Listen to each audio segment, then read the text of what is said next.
welcome back to you. Let me just start with the obvious. This is how the movie starts.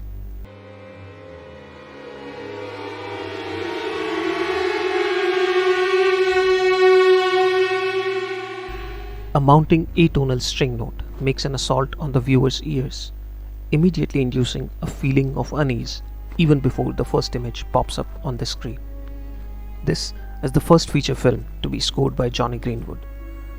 There is constant juxtaposition of soothing and unsettling throughout the score, complementing the central character.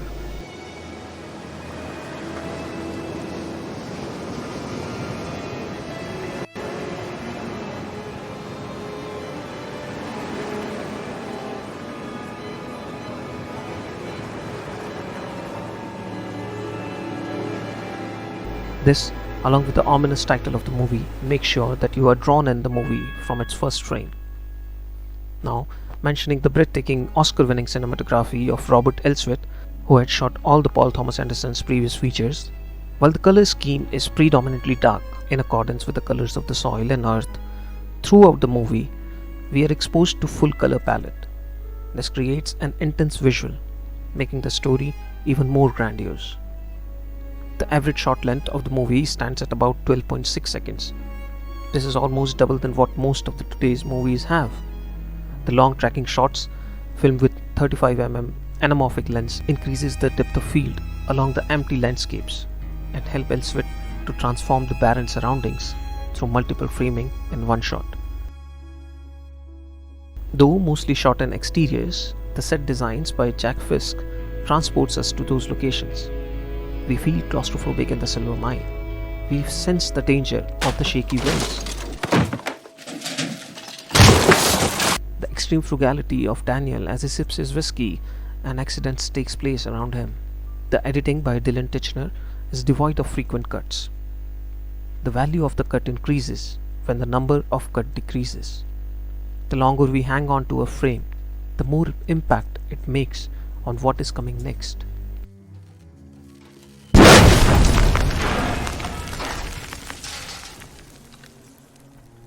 When we see the protagonist Daniel Plainview for the first time, he is sweaty, dirt covered, and hacking at a rock wall with a pickaxe at the bottom of a jerry-rigged mine. He risks his life and limb for a few nuggets of silver, which he tickets to his next move, oil. And with a few hardy employees, a lethal mix of primitive machinery, and scanty health and safety regulations, he strikes it lucky. These initial moments somehow justify the acts done by Daniel in subsequent parts.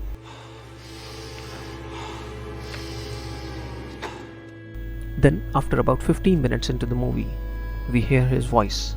Words in his gruffy, rich tone rolls down his tongue and seduces the audience. He has our attention and retains it through the entirety of the movie. I assure you, ladies and gentlemen, no matter what the others promise to do, when it comes to the showdown, they won't be there. After a tip-off from a young man called Paul Sunday, played by Paul Dano, Plainview heads to the town of Little Boston in California, where the black gold oozes from the virgin earth. There he meets his alter ego, Eli Sunday, the twin of Paul Sunday. One is a prophet of money, and one is a prophet of God, and both have fraudulence in them. Plainview veils his greed by humility, and Eli projects an otherworldly serenity to mask his venal streak. But Paul Thomas Anderson carefully constructs the characters so that we never empathize with Eli. After all, one can make peace with moral fraudulence, but not with the spiritual fraudulence. Initially, the confrontation between Daniel and Eli is regarding who can take more advantage of whom. But gradually, what turns the competition into hatred is the naivety of Eli. Eli fails to empathize and shows his true nature when Daniel is suffering. The two incidences when Daniel physically assaults Eli crop up when Eli naively fails to comprehend the suffering of Daniel and outrightly demands something that Daniel has earned through sacrifices. And the common thread between the sacrifices is his love for his adopted son. Daniel hates all people, and by virtue of that, he hates himself, which is evident in the conversation with his allegedly lost brother. There are times when I I look at people and I see nothing worth liking. I see the worst in people, Henry. I don't need to look past seeing them to get all I need. His only moment of compassion are with children. But he grows cold towards his adopted son as soon as he becomes a liability rather than a prop for his success.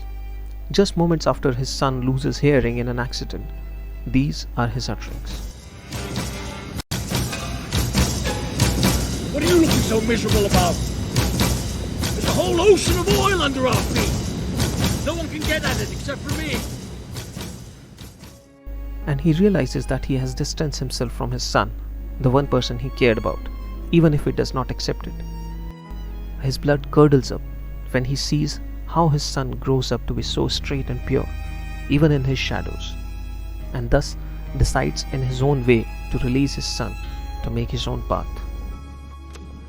You have none of me in you. There's a bastard from a basket.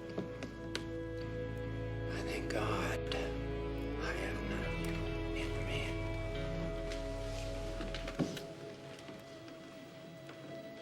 Not my son. Just a piece of competition. Bastard from a basket. Bastard from a basket. He despises himself for how he treats his son, and it is evident in one of the key scenes where his anger towards Eli is laced with despise against himself. But now I'm found. I have abandoned my child. Say it. Abandoned my child. Say it louder. Say it louder. I've abandoned my child! I've abandoned my child! I've abandoned my boy! You beg for the blood. He just wants to escape. Give me the blood, Eli. Let me get out of here. Give me the blood, Lord! And let me get away! But as soon as he is baptized, he realizes that he has achieved his goal.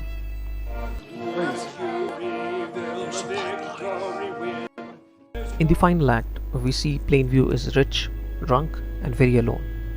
We are on the brink of the Great Depression of 1929. He is living in a mansion that seems to have everything, including a bowling alley. The sheer size of his surrounding only isolates him even more.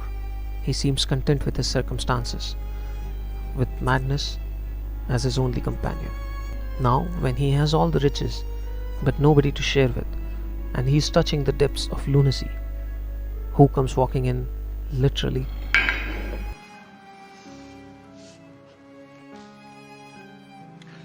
You can leave us now. Eli, again in his naivety, approaches Daniel, pleading that they are brothers by marriage. He asks Daniel to conduct a business deal with Eli's Church of Third Revelation.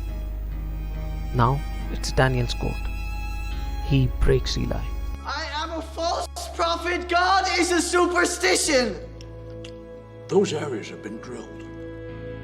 Mentally and physically, he blows and bellows, stripped off of any need to charm at last. Drainage, Eli, you boy. I have never heard the word boy seem so demeaning.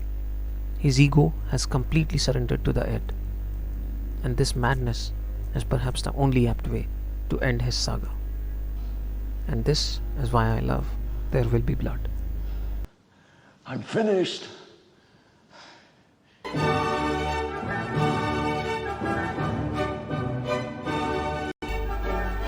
If you're still wondering about the title of the video, just replace Daniel with capitalism and Eli with religion and watch the video again. If you like the video, kindly hit the like button and share the video. For more videos like this, kindly subscribe. Till next time, stay safe and have a good time.